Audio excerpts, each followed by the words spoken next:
All right, folks, this is John coming to you. We have got, that we just purchased here, a Harbor Freight Spectrum Professional Spray Gun. I bought the Professional because it's probably the best. But the Black Widow was out of stock, so we went with one step down.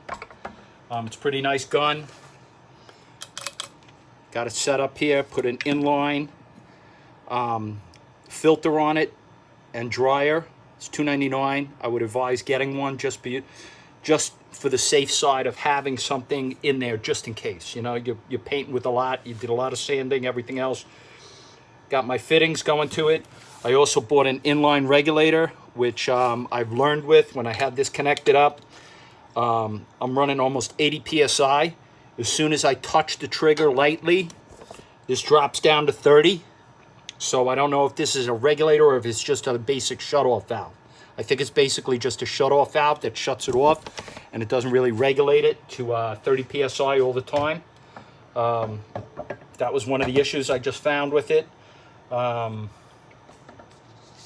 it looks like it's a pretty nice setup. We're going to see about spraying this car later on today or tomorrow, just at least start on the parts. We're painting a 1931 Ford Victoria.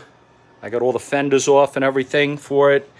The whole place is taped off. I got a little bit of taping. I got to tape the floor off. When you're painting, remember, tape everything off. I've taped down to the floor. I'm going to cover the floor in plastic. This way you don't get any blow up of any kind of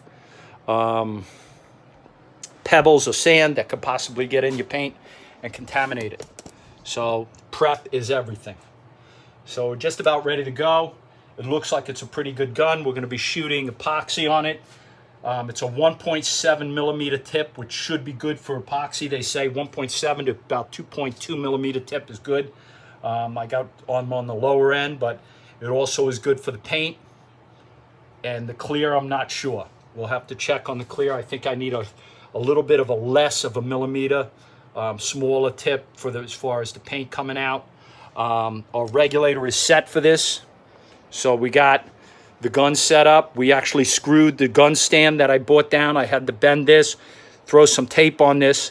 This way when you're putting your filter on and you're pouring your paint, it isn't like a glass of milk as you were a kid and you spill it all over the place. That would be a bad moment. All right, so we got over here then. We ran our compressor.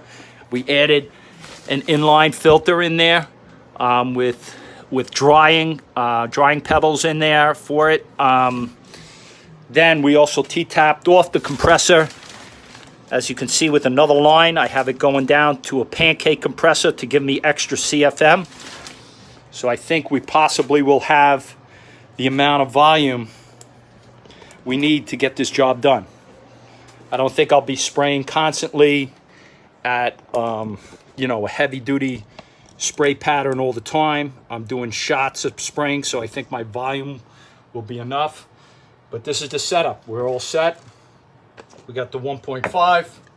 Remember, always have yourself your measuring cups so you can get yourself set with graduations on there. They said a paint stick isn't as good because the cup tapers, and like for a stick, putting a stick in there to give yourself your measurement. But as this cup tapers out, you don't really get a true measurement on there. That was another tip I learned, and we're going to try and do this in a little while. So this was a setup of the Spectrum 1.7 tip professional spray gun, and I'll talk to you soon.